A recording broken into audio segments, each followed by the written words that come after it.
Слава Украине! Привет всем от Полонского. Друзья мои, есть апдейт по тому, что по удару, по бавовне, которая произошла в Ивановской области, город Шуя, по 112-й ракетной бригаде. Напомню, что это та самая ракетная бригада путлеровцев, которая обстреляла мирный город Сумы, которая выстрелила свои ракеты, две ракеты по улице, по обычной улице, где шли обычные люди. Значит, это было как раз люди шли в церковь, кто-то шел на работу, кто-то шел по своим делам, центр города. Первый прилет ракеты по людям, жертвы многочисленные.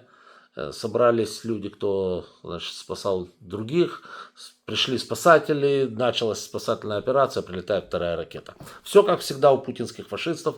Бандиты выстрелили две ракеты, значит, одна по людям, вторая по людям, которые спасали пострадавших от этого путинского бандитского удара. И, как говорится, наши же предупредили, что на подобные террористические действия будет соответствующий ответ. Ответ не заборився.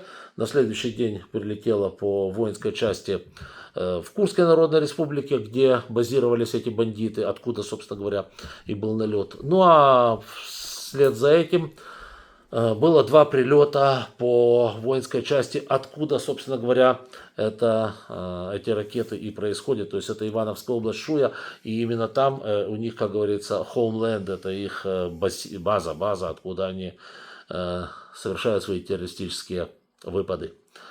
Войсковая часть 03333, 112-я ракетная бригада там находится. Именно там, оттуда они посылают свои личинки, вот эти вот мерзкие, чтобы обстреливать потом из Курской Народной уже Украину. Да, так вот, собственно говоря, туда дважды прилетало, и сами рашисты признались в следующем. Были поражены следующие объекты. Склад хранения вооружения. Кстати, как это выглядит внизу в описании к данному ролику, можете посмотреть, это довольно любопытно. Склад хранения вооружения было поражено. Места расположения личного состава. Ну, по казармам там прилетело, было ранее видео, я его тоже публиковал. Сейчас я ссылочки скину снизу. Значит, по казармам прилетело. Модульные укрытия для техники и для личного состава. То же самое. То есть там как по казармам, по стационарным прилетело, так и по модульным. Трансформаторная подстанция сгорела и водонапорная башня. По личному составу информации пока нет. Рашисты сами говорят, что потери личного состава уточняются. Но когда они пишут подобные вещи, становится понятно, что потери есть и потери большие. Потому что ничего другого они в этой ситуации не пишут. Если бы потерь не было, но они, или они были бы минимальные, они в таких случаях пишут потерь нет. Ну, мы это знаем, да.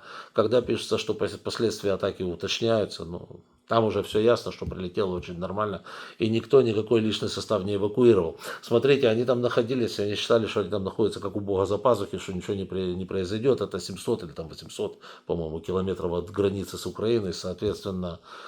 Ну, они себя чувствовали там совершенно спокойно, никто не собирался никуда эвакуироваться, им, как говорится, луснуло по потылице. Вот. Ну, а потом уже было поздно. И, короче говоря, вот это все им разнесло. Интересно, что из-за водонапорной башни в городе там тоже был целый крик, вопли, что, значит, многие собирались, почему-то они решили, что это самый главный объект в их городе, в несчастном, вот, и многие там собирались удирать и так далее, и так далее.